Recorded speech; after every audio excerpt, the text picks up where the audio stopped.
Frances, great to see you. Great to see you, friend. Can you give me an introduction of what you do and who you are? Yes, I am Frances Reimers. I'm the founder and CEO of Firestarter, which is a full service branding agency for athletes and coaches. It's interesting. You and I have had a chance to work together for probably 8 years, I want to say. Yep. Everyone always talks to me about my branding and the stuff that we do. I never give away my secret sauce, which is you. So today is the first opportunity where I'm going to shine the light on you and just make sure everybody knows the great job you've done with our teams for about 8 of my 10 years as a head coach. So much thank you for that and all the work that you do. Thank you. I appreciate it. What do you think personal branding is, and why do you think people are so afraid of it? So personal branding is really just the packaging of yourself and putting it out there. So, hate to get academic-y with the audience here, but brand is the word brand. Brand is the relationship. So how you feel about Coke, how you feel about Ford, that is its brand to you. To put that in perspective of us as individuals, when you are in a circle of people and walk away, what people are saying about you after you leave, that is your brand to them. Branding, the ING, is how we package ourselves and put it out to the larger population. So right now we're in the process of branding because both of us are here. We're creating content that will eventually be disseminated. And so that's what it is in its academic form. And I think what terrifies most people is because there's really, you're putting yourself out there for public ridicule, conversation, and some people are just really afraid of what the feedback will be when they put themselves out there, especially if they're putting themselves out there in a very authentic and unfiltered way. A lot of people are afraid of what that reaction will be. But what I always tell clients is people don't think about you nearly as much as you think people think about you, because we all have our own stuff every day, right? So you might as well put yourself out there because there truly is an audience for everybody. And you and we're out there, our brand is out there. We get bad or negative feedback from time to time, but by and large, the response is positive. And you got to take the good with the bad. But in this day and age, how much of our lives we live online, staying behind the scenes or not putting your brand out there really just isn't an option. Yeah, it's always great. I mean, again, we'd always bring you in, usually in the first month with a new group, right? So freshmen start July 1, June 30th or so. We'd always bring Frances in the first 2 weeks because I feel like branding is really important, and understanding the branding for yourself individually, understanding your branding for your university, understanding the branding for your team. Right. And we'd bring you in and you do basically a 3 or 4 hour workshop with our team. They'd always leave out of there with some really good questions and having a better understanding of it. Why do you think it's so important to work with teams in that regard, in terms of letting them understand the full understanding of branding and what it all means? Yeah. And so, and I just have to give you your flowers while we're on this platform. Like, you and I were doing this before NIL was even remotely a possibility on the table. Like, we started doing this 7 years ago, and NIL was not on the table at that time. You were literally just bringing me in to help your players understand what brand is, understand the power of when they're putting themselves out there on their social media, having them understand harnessing the power of the team's marketing, the team's public relations, and what it can do for them both on the court and in life when they go on from sports and go on to, God willing, go on to play professional sports, or if they don't, go into the professional everyday world. So I applaud you for, one, seeing how important that is, not just for your players, but your coaches too, and helping them how to harness their brand to not only accelerate the visibility of the team, but their own visibility as they move through the coaching journey. Like, I know you love your coaches and you wanted to keep them, but as well as anybody, it's all about moving on to the next and bigger opportunity, and having a good quality brand that recruits the best kids is the name of the game. And I always applaud that you did that. You saw that even long before name, image, and likeness was even a topic of conversation. But helping these young people understand the power of social media and the power that social media has on themselves and their future endeavors, how to harness earned media, how to get it, how to harness it, how to put it out there.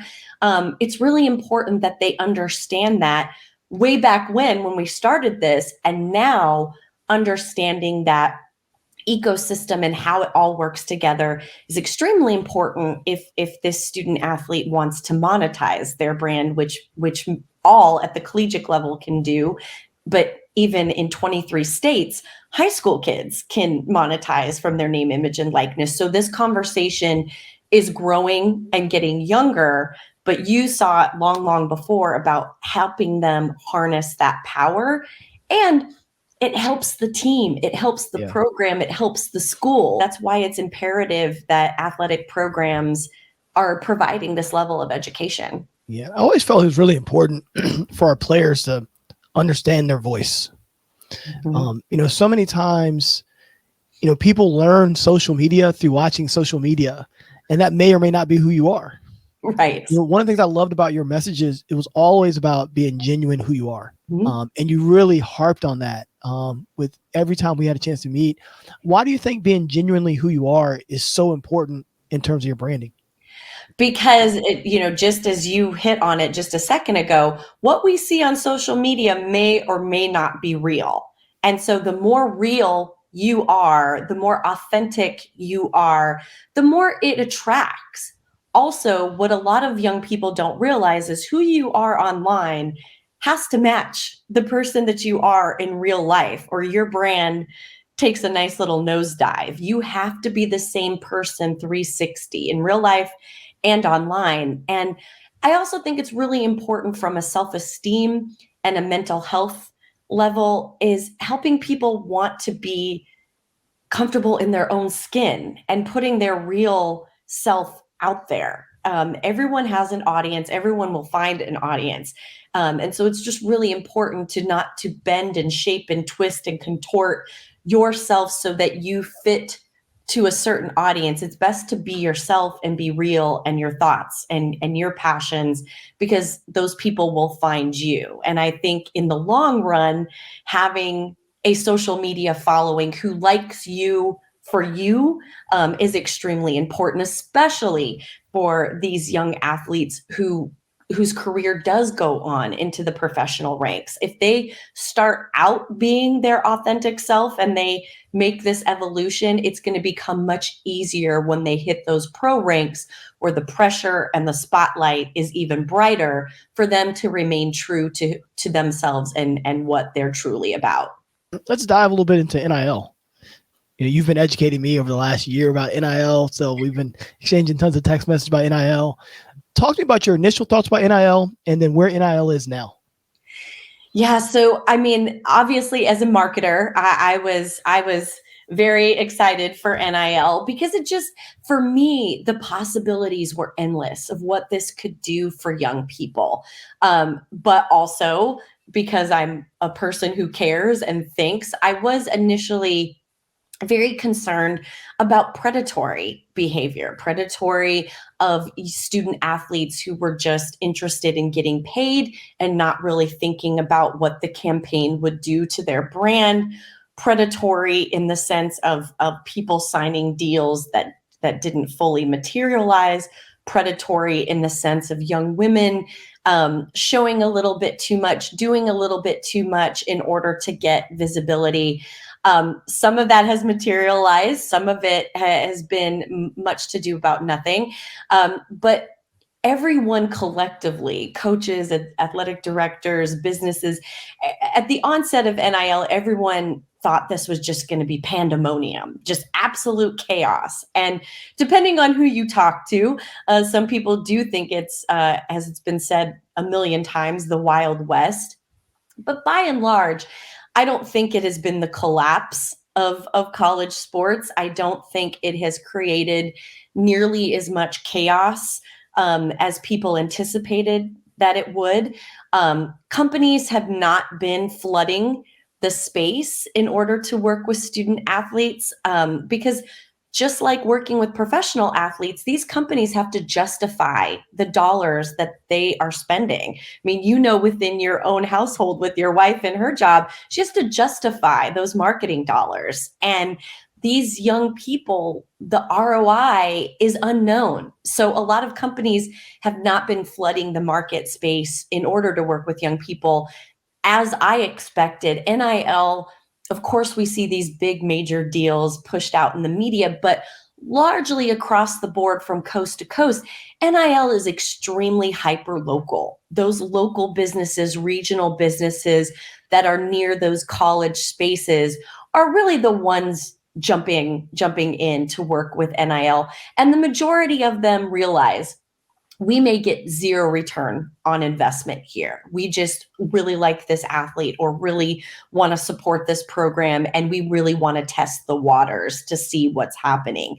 I am interested to see how this evolves in the next year or so, especially as collectives are getting more in the space and just providing dollars for very small amounts of visibility from student athletes, how that will change the space.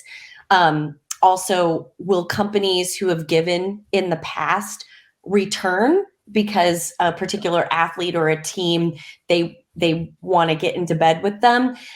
It's a little TBD.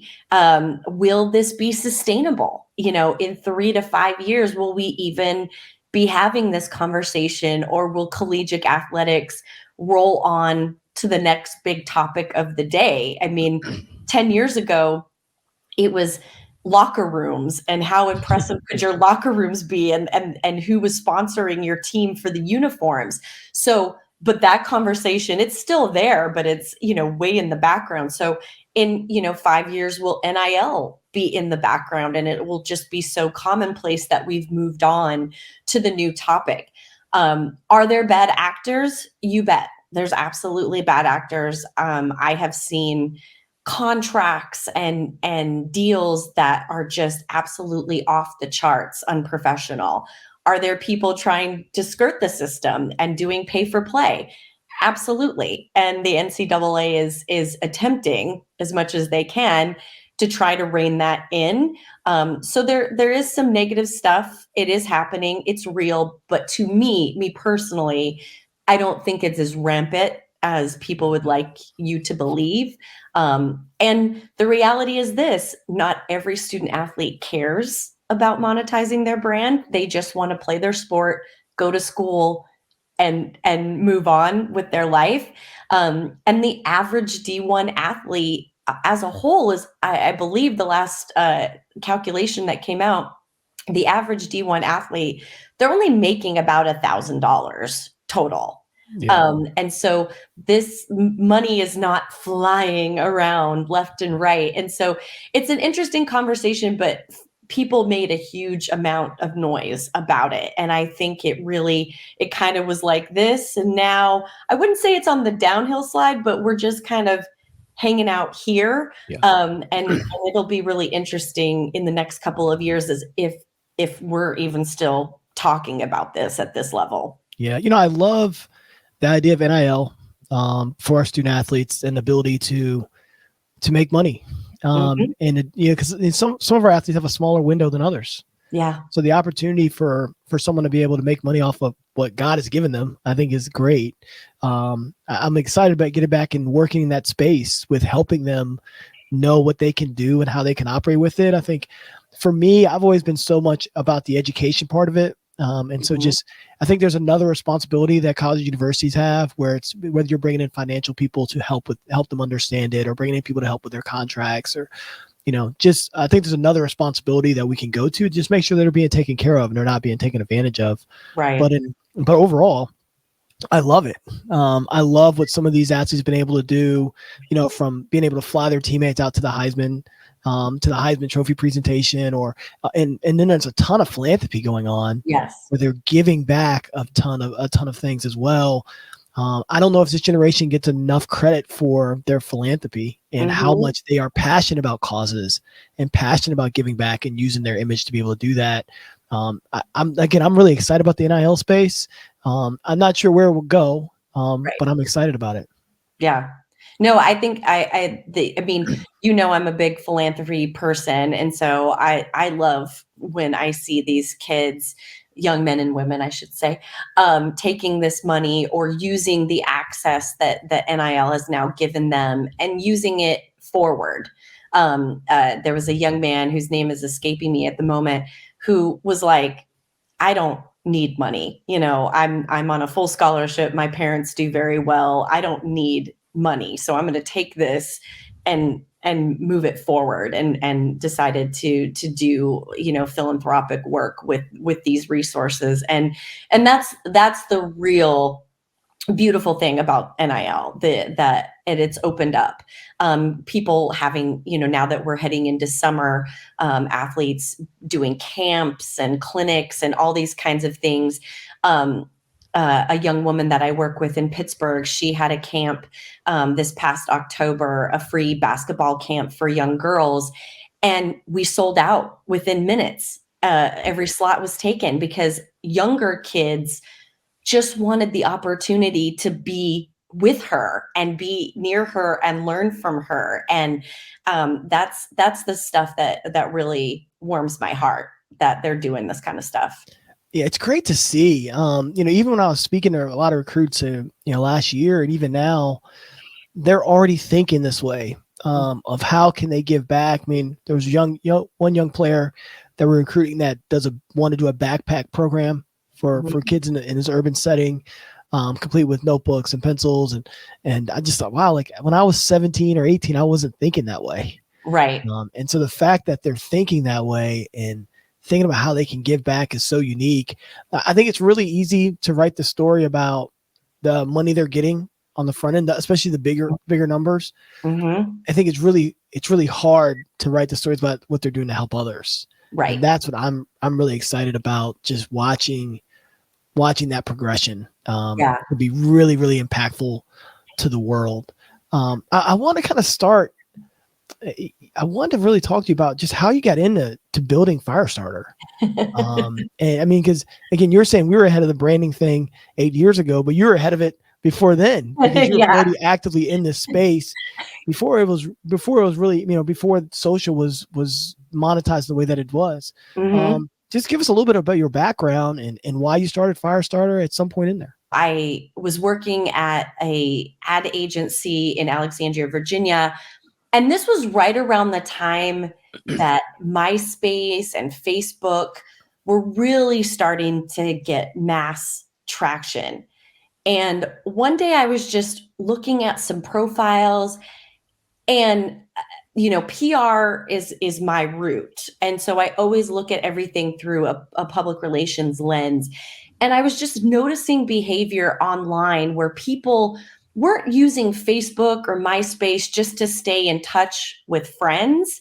They were really using it as a marketing tool for themselves, not a business, not a product, but themselves. And I went to my CEO at the time, and I was like, I think I see something here. Do you mind if I do a little experiment? And he was like, are you still going to stay on top of your accounts? I'm like, yeah. And he was like, okay, knock yourself out. And I took myself as a guinea pig and a couple of my other colleagues in the agency.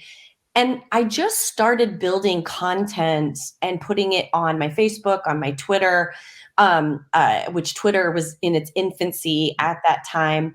And I just told my colleagues, I'm like, keep talking about your work. Keep talking about what we're doing here at this agency, our clients, our results, your individual work as a writer, as a designer. I'm going to talk about my work from the PR space and the client relations space. And let's just see what happens here. If we keep repeatedly doing this? Like, what does it do for us as individuals? What does it do for the company as a whole? And I did this little experiment for about a year. And in a year's time, my social media shot up, my colleagues' social media shot up. But more importantly, our website traffic for the agency increased 300%.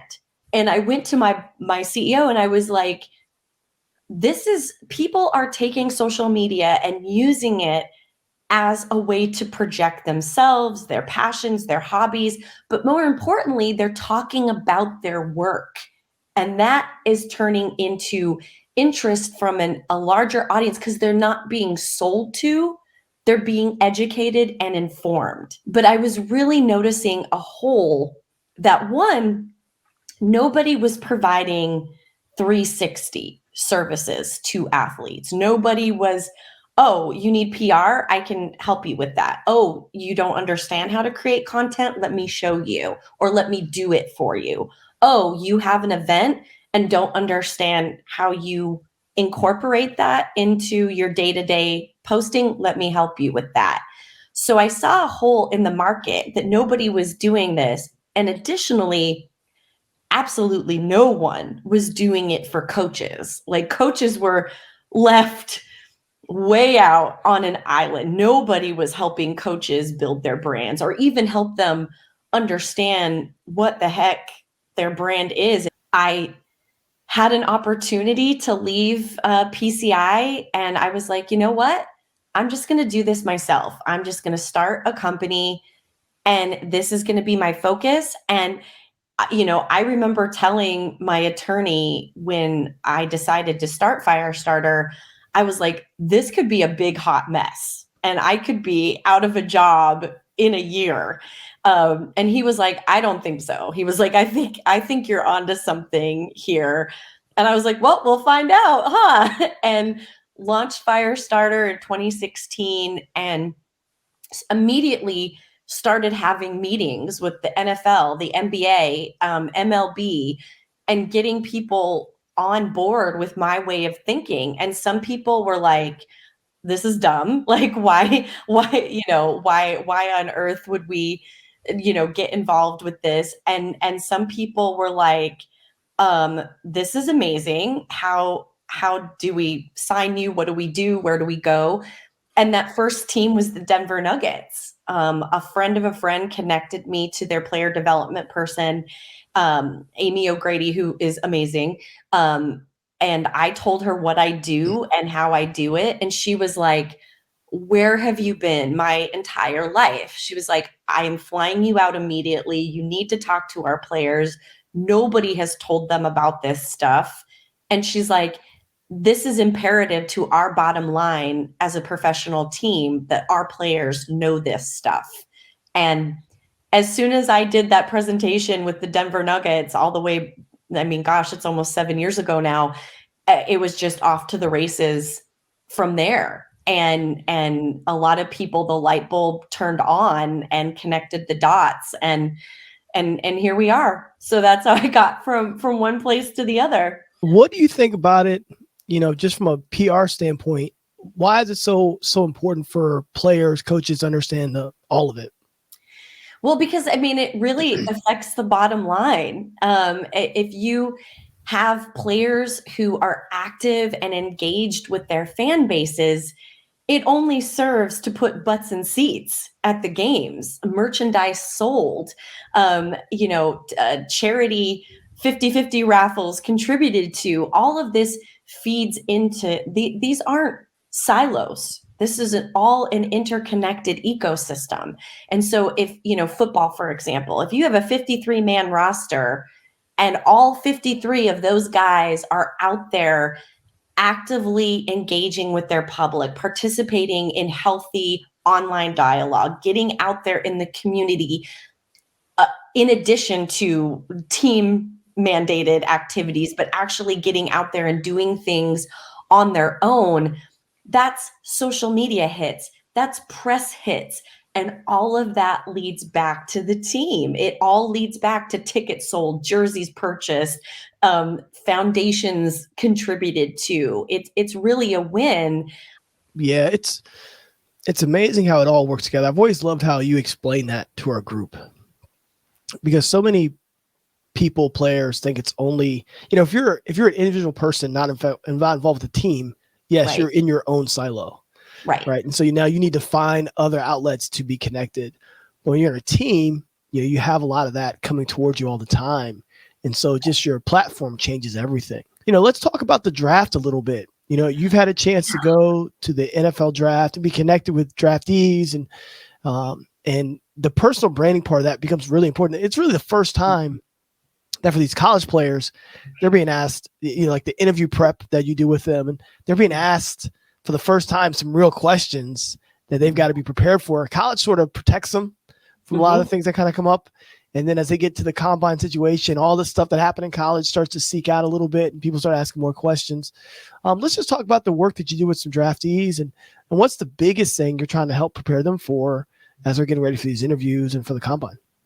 Yeah, the interviews is really a huge wake up call for a lot of these young men, because you're absolutely right. Very well that in the collegiate environment, they are in a bit of a bubble, whether it's being interviewed by the media, the team. SID really is a gatekeeper in between the student athletes and the press a lot of times, depending on the city where you're playing.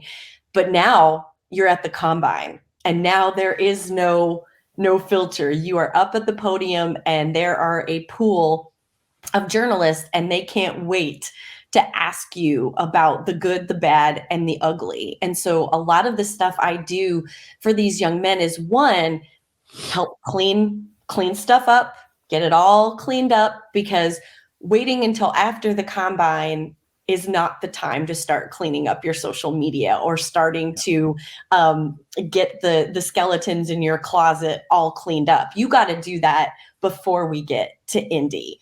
And so working with a lot of young men, helping them audit their social media, making sure that is clean and accurate, and they're putting their best foot forward before they're under the microscope is usually step one. Step two, are there skeletons that we need to be concerned about? Are there challenging family situations? Has the athlete himself gotten in some hot water in the past? Helping that young person know how to answer those questions and be prepared of how we want to address that is another huge thing. And then what a lot of people don't realize is, yes, there's the media component to the combine, but these young men also go through team interviews. So they're sitting there in front of the player development and position coaches of all of the NFL teams, and they're being asked random questions. Every team develops their own questions. These young men have no idea what is going to be thrown out at them. It can be everything from, if you were a tree, what kind of tree would you be, all the way to, okay, you're in this game scenario, this happens, this happens, this happens, what do you do? And so this becomes kind of a rapid fire, being able to think on your feet and be articulate and succinct with your responses. But the other thing these teams are doing in these interviews is they're looking for personality. They're looking for cultural fit. Those of us who have ever gone on job interviews in the real world, we know all about this. Sometimes it's what you say and what you don't say in the response that determines if you move forward. But these teams, just like any other employer, are looking for cultural fit. So I work with young men to help them answer things as quickly as possible, but also be their authentic self and not feel the pressure to answer something a certain way because they think that's what the person sitting across the desk from them wants to hear, and that they're themselves and they're true to themselves, because this is going to be the NFL journey is one of the most daunting, and they need to stay true to themselves through this whole process. So I work with them with that. But then as we move into the draft, it's prepping them for an extra layer of media scrutiny, and not just media scrutiny of them. Depending on their draft rank, we're looking at media scrutiny and social media scrutiny of mom, dad, girlfriend, everybody in their immediate ecosystem. And so sometimes I work with a player, sometimes I work with their extended family to prep them for what is about to happen and the process that they're going to go through, because it's very easy to get swept up in all of that. And it's really important to keep everybody focused, and also remind everybody that pretty much from this moment on forward, you are under the microscope, and we need to make sure that we keep level heads throughout the whole process, and counsel about content creation, because you can't stop creating content through this process. So what are we creating? What are we trying to do? Are there sponsors, potential sponsors in the mix? Are there people trying to court that player for potential sponsorships down the road? So how do we create that content ecosystem?